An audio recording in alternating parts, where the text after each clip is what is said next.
Hello BookTube, hello friends, welcome to Lizzie Faye Loves Books. I'm Elizabeth, and in this video I'd like to show you some cozy mysteries that I have acquired recently.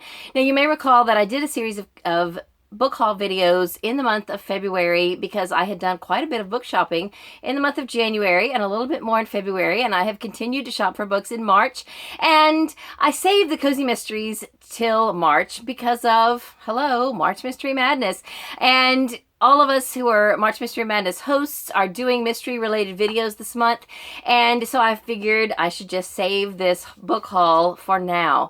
Now, if you are interested in hearing about how things are going in Florida with the coronavirus and how things are affecting my life and my reading life and my channel life, I will let you know that at the end of this video. But for now, let's just talk about some cozy mysteries. I know a lot of you follow my channel because of cozy mysteries, and so this is really probably one of my all-time favorite genres. I collect a lot of different series. I read a lot that I don't collect, and I collect a lot that I haven't read. Does that make sense? I know.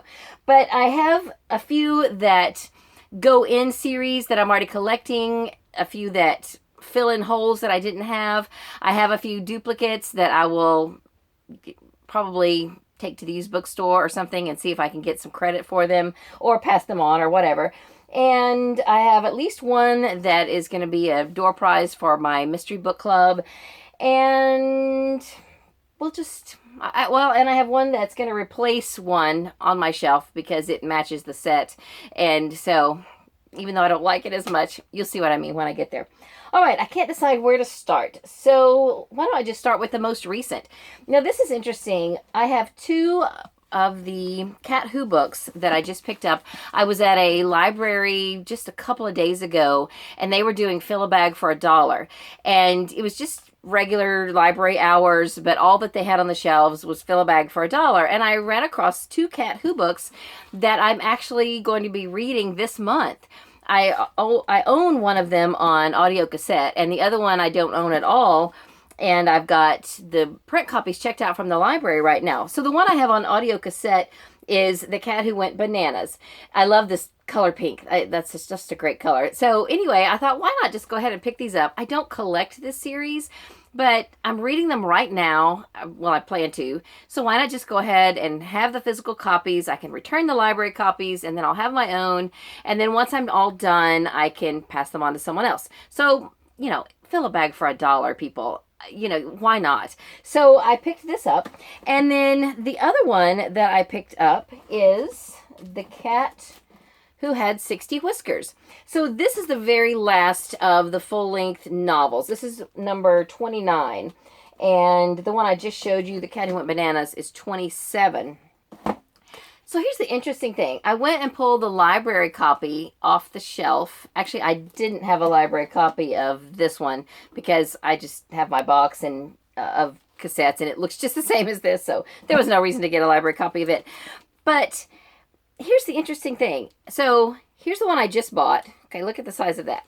Here's the one from the library. Look at the size of that.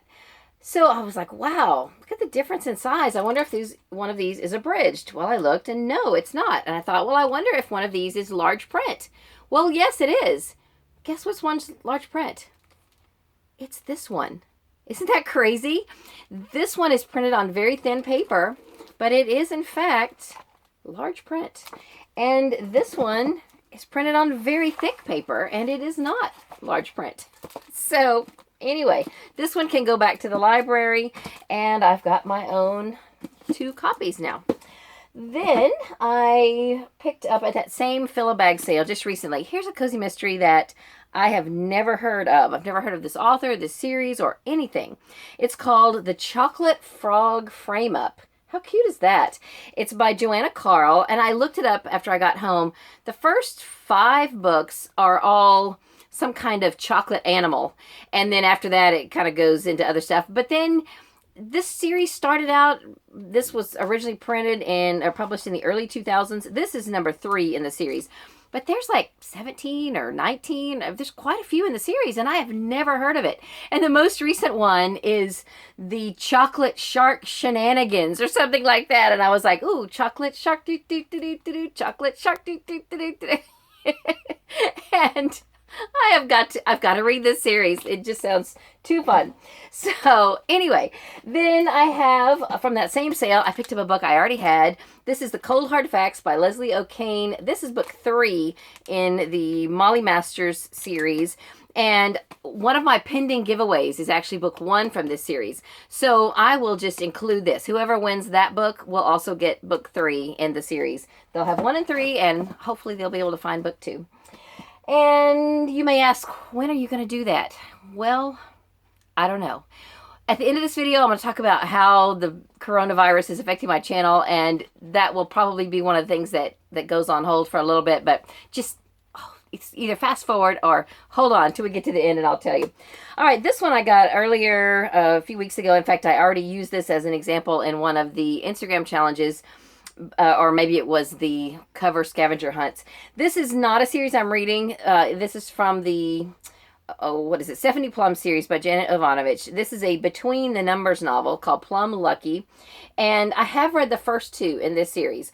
And we are reading the first one in this series for my mystery book club at the library later this year. So I just picked this up to give as a door prize for that book club. I don't think I will continue that series since I've read the first 2. That'll be enough for book club. It's just not my cup of tea, I guess. I don't know. It was just a little over the top. I know it's meant to be funny and humorous. My sister-in-law loved them. She's the one that got me to read them in the first place. I might give it another chance. I don't know. If you want to campaign for me to read more Stephanie Plum, let me know and twist my arm a little bit. Okay, so then I also picked up a church choir mystery. This is by Roberta Updegraff. This is a series published by Guidepost. The one I picked up is The Unnimble Thimble. Now, this book is one I already had on my shelf. I had it in a different edition. And I love this one. I love cats. This is so cute. But all of my other church choir mysteries are from this hardcover series.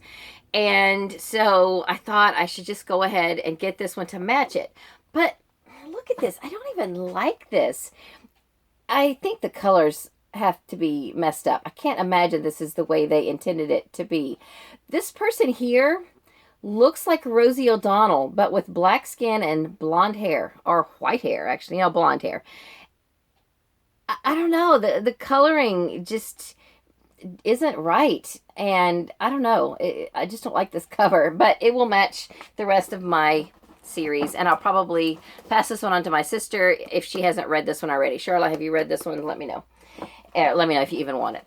Okay, so then I have a few other hardcovers, and then I'll get to the mass market paperbacks. I found 2 from the Mr. Monk series by, one of these is by Lee Goldberg. Actually, both of these are by Lee Goldberg. Lee Goldberg wrote maybe the first 14 or 15 of these, and then High Conrad has taken over and written some more of the series. This one is called Mr. Monk on Patrol. I actually featured this in my Friday the 13th Instagram challenge because for March Mystery Madness, because this is the 13th in the series. If you didn't see that post, I apologize that you couldn't see all the pictures really well. I posted that super late on Friday the 13th. It was so late and I was so sleepy. I was literally sitting there on my phone trying to type in the names of all of the series that were in that picture, and I kept falling asleep. And then I accidentally deleted most of it, and I just didn't have the energy to go back and retype it. I'm sorry. Then I also got Mr. Monk in Trouble, and this is number 9. I did not have this one either. And then I picked up an Aunt Dimity. I have the first 20 in the Aunt Dimity series. I've read, I think, 5 or 6. And this is number 23, Aunt Dimity and the King's Ransom. This is a really good series, and I definitely plan to read all of those if I can get to them. But as far as I know, they're not on audio. Well, some of the later ones are on audio, but I think the earlier ones are not. So I'm trying to read through to the ones, trying to read through all of them. But when I get to one that's on audio, I will for sure listen to it. And this is a series I've not ever started, and I did not have book 1 until now. This is a Gourmet Girl mystery by Jessica Conant Park and Susan Conant. It's called Steamed, and this is book 1. I have at least 2 or 3 of these. I think I have books 3 and 4. So I still need book 2, and now I've got book 1. And I got a Laura Childs Cackleberry Club mystery. These are on audio. I think they're on Hoopla. So I'm going to be really excited to get to these. This is one that I didn't even know about. I think this is book 6, maybe 6 or 7, and I have the first 5. This is called Eggs on Ice by Laura Childs. It's from the Cackleberry series. She also writes the Tea Shop Mysteries and the Scrapbooking Mysteries. I've read from both of those series. I just have not ever read any of the Cackleberry Club. All right, this one might not be considered cozy, but it is one that I have been looking for, and it's been really hard to find because it's very old.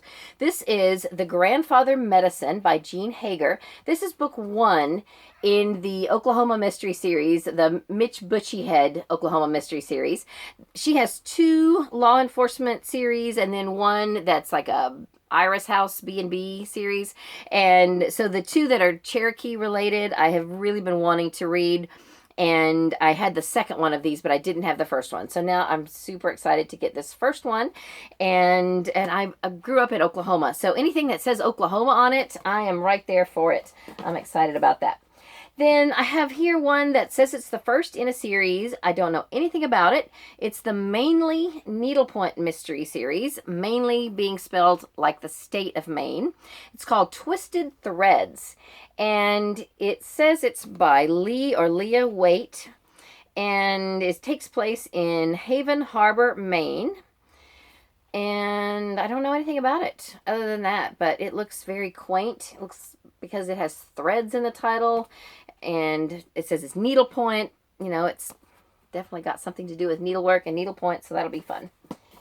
And I found the third in the, what is it called? Blossom Valley Mysteries by Stacy McLaughlin. Green Living Can Be Deadly. And I picked up the second one of these brand new somewhere. I think it was the Dollar General Market. They have a few random books there. And so this is book 3. I still got to find book 1, but these just look really cute. Both of them ones I have so far. I have a little pig on the front, so that's super cute. And then I thought I might have this one already, but I looked on my shelves and I don't see it. This is by Amanda Lee. This is an embroidery mystery. I do have some of this series, but to my knowledge, at this moment, I did not already have this one, which is book 1. So I'm excited that I found book 1 in a couple of different series that I had already been collecting. This is The Quick and the Thread. I don't know anything about it, but, you know, anything with needlework or yarn or crafts, that is what catches my attention. And then these 2, I got home and realized I already had them, but I picked these up at a fill-a-bag sale. I think it was fill-a-bag for $3, one of the libraries that I went to back in January. And I didn't have my list, I didn't have my Kindle, and it was just safer to go ahead and grab them. These can very possibly be turned in for credit at the used bookstore, or if they don't want them, I will pass them on to one of you maybe, or to our little free library. So this is the Jasmine Moon Murder. I think this is book 5 in the Tea Shop Mystery Series.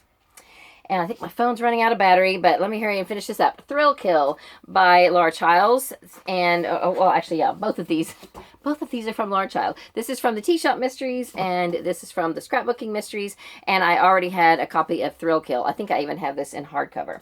So that is everything. That's all the cozy mysteries that I have picked up in the last couple of months. Well, really since the beginning of January. So I wanted to let you know really quick kind of what's happening here. Now, my husband works at Disney, and they announced, of course, that Disney is going to be closed for a couple of weeks. I mean, this is unprecedented.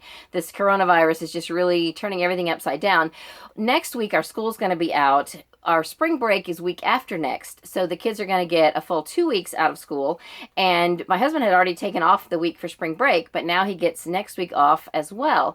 So because we have a yard sale scheduled for April 4th, I've already invited the neighborhood. I have several houses on our street that's going to be participating on the same day. We're going to have one big ad and big signs and all that. It's going to be great. So I'm locked into having my yard sale, my garage sale on April 4th.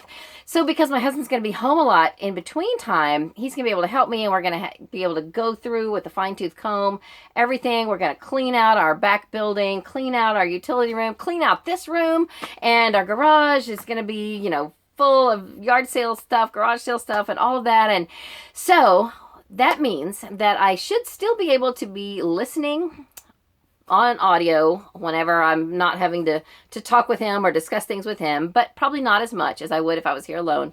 And I won't get as much print reading done. I'm still going to keep reading my mysteries for March Mystery Madness. I probably just won't get as many read as I would have if I was here alone. But I don't really have that much to read on my plate for April, except for later in April, we are going to be hosting, Sarah and I from Steeped in Books, we are going to be hosting Amish in April. We have, I think, tentatively set the date for that, and I'll announce that later. But that's going to be towards the end of April. And so I'm just going to keep on reading my mysteries on past March until I get everything read that I want to get read. And I may not get as many videos done as I had originally planned because I don't like to film videos when my husband's home. He's at work right now, and I think he'll be at work tomorrow, and then after that he's going to be off for a couple of weeks. So anyway, today's Saturday, and I hope tomorrow that I can post some sort of a mid-month or mid-month wrap-up and end of the second week wrap-up and update and let you know what I have read so far this week. And then after that, I'm not really sure how things are going to pan out. And as you all know, this whole thing is disrupting so much, but it's definitely better to be safe than sorry. It's definitely better to stop what we need to stop until we get this under control. And so you're not going to hear any complaints from me. It's just an adjustment. And of course, Katie is upset because her color guard season, the rest of the season is canceled. So she's not going to get to do any more color guard stuff. Although once this is all said and done and school's open again, they might still get to do their showcase, at least our school. So that would be great.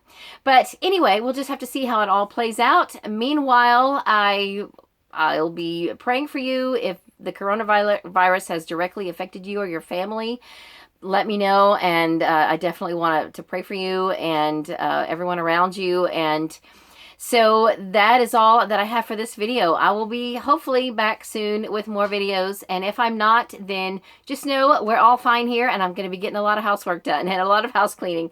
So that's all for this video. I hope you're having a great day. Read a good book, and God bless you.